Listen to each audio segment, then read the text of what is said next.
Assalamualaikum warahmatullahi wabarakatuh and a very good morning to all my pupils. So today we are going to learn about how to describe a place. Okay, so uh, open your textbook and turn to page 103. So on top of the page, okay, you will see a writing task. So let's take a look at the writing task here. Write an article for Travel and Nature magazine. Tuliskan rencana untuk majalah pengembaraan dan alam sekitar. Okay, tell us about a nature reserve or place of natural beauty that you know of.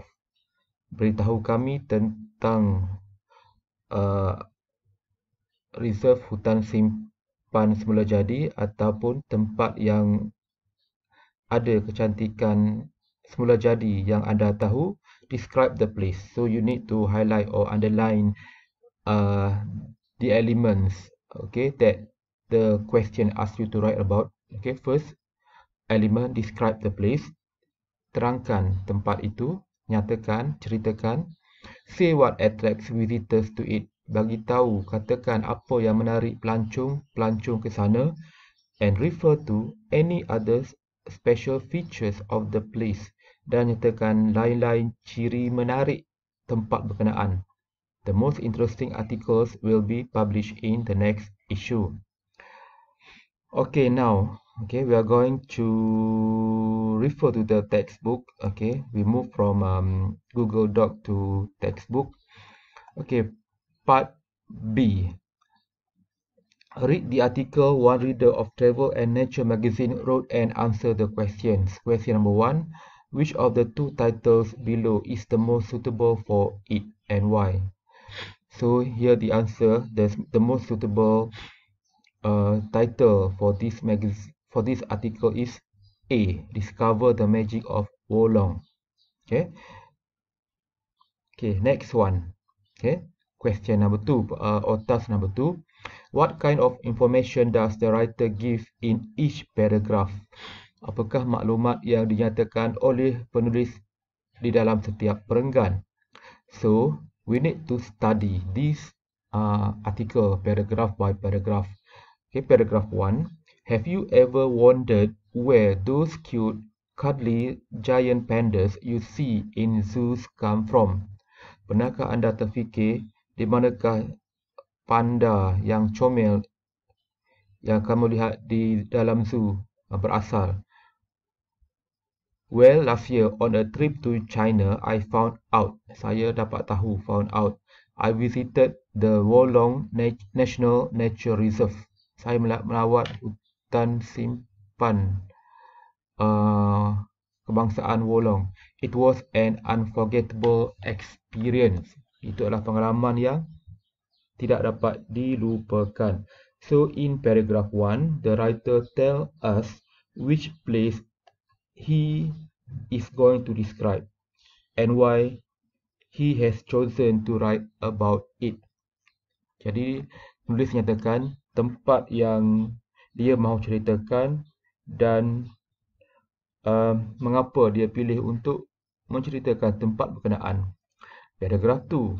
Wolong is a sanctuary for giant pandas and other endangered species. Sanctuary ini adalah tempat yang selamat, tempat pelindungan untuk panda gergasi dan lain-lain spesies terancam. There, the pandas are protected, dilindungi and live in their natural habitat. Tinggal dalam habitat asal. Some of the pandas, especially the mothers and their babies, live in panda houses. Ada yang tinggal di dalam rumah panda, where scientists study them. Di mana ahli sains mengkaji mereka. Others are free to roam the mountains. Roam means merayau-rayau di Gunung Ganang, where you can see them playing, relaxing and chewing, mengunyah on their favorite food, bamboo, buluh.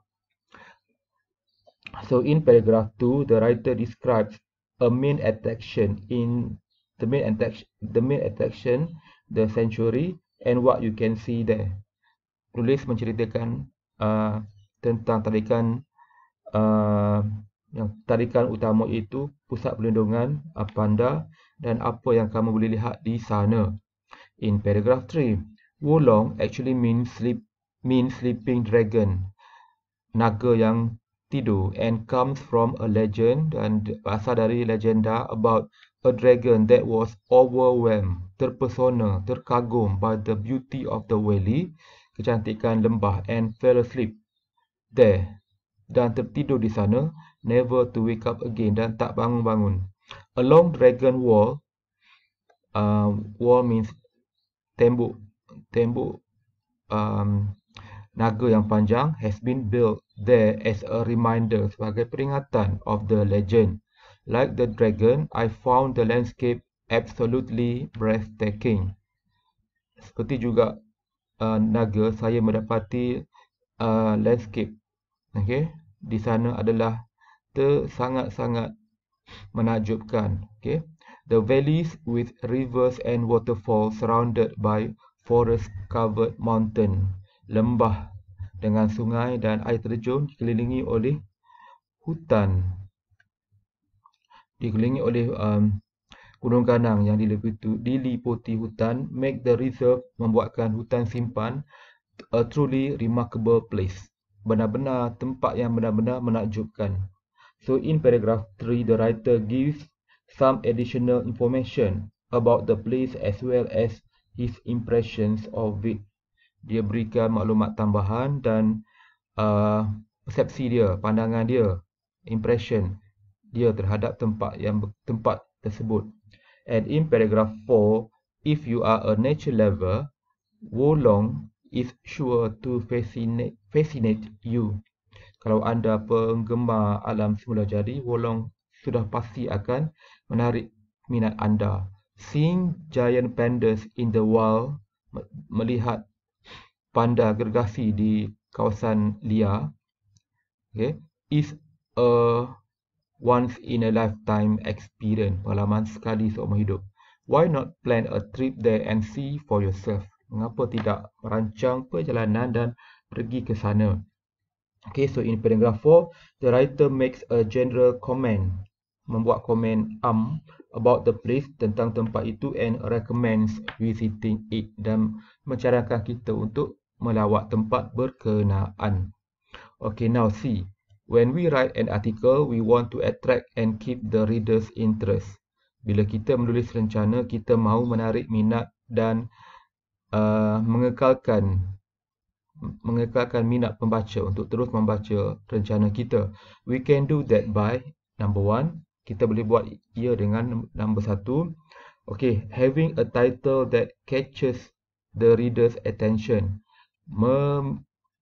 Ada satu tajuk yang boleh menarik minat pembaca untuk terus membaca.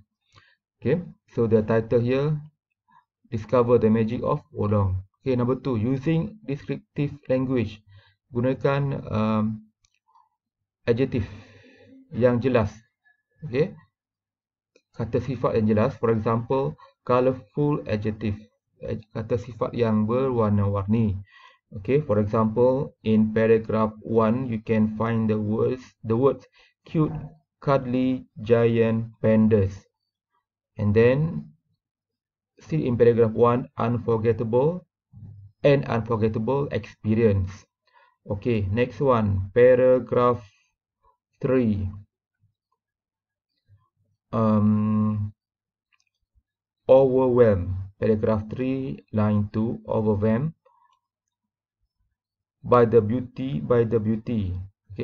Next one, absolutely breathtaking.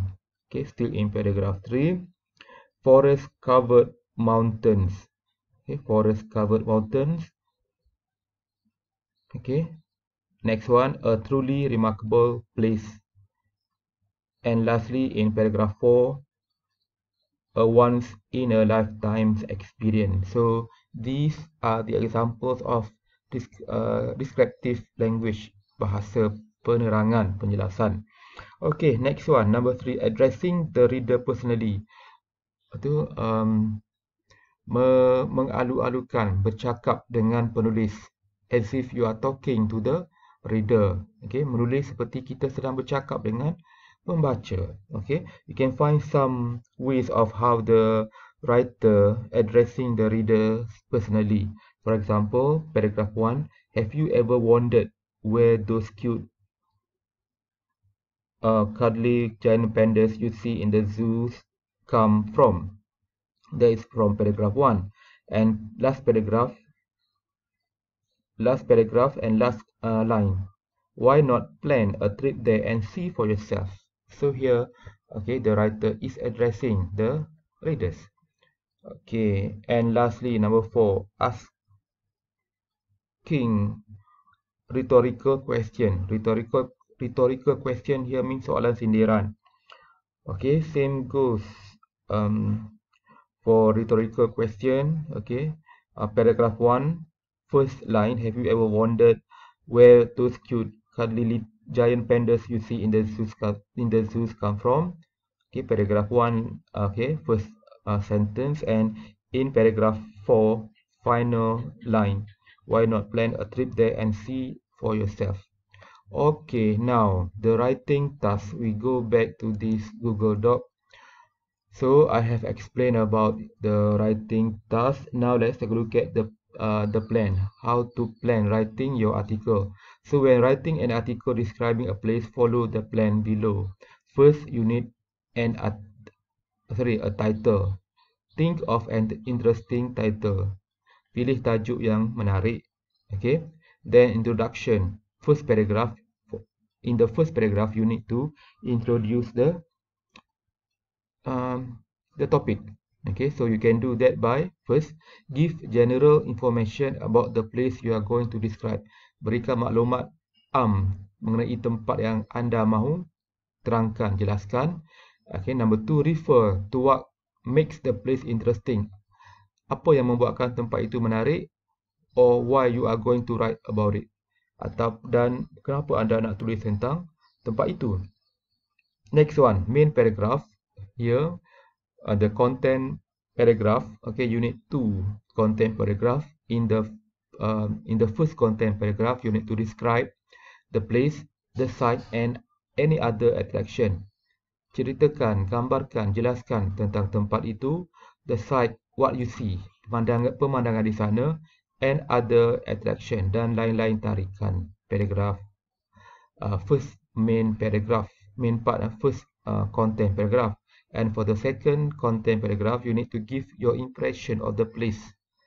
Berikan pandangan anda ataupun impresi anda terhadap tempat itu, or describe your feeling ataupun ceritakan, jelaskan tentang perasaan anda bila pergi ke sana. And in the conclusion, sum up your opinion, rumuskan pendapat anda by making a general comment about the place dan membuat komen tentang tempat itu, or expressing your feeling ataupun suarakan perasaan anda. Okay? Your composition should be written in between 180 and 200 words. Kena tulis di antara 180 dan 200 patah perkataan. You can search for the sample composition on the internet. Boleh cari contoh esei seperti ini dalam internet, but you have to modify it. Tapi kamu kena ubah suainya to suit the requirements of this writing task, untuk memadankan, untuk match, menyesuaikan dengan kehendak soalan dalam tugasan penulisan ini. So you need to adopt and adapt, or you need to change there and there, okay, to make sure that you follow this plan. So I think that's all for now. Okay, I hope you can do this writing task.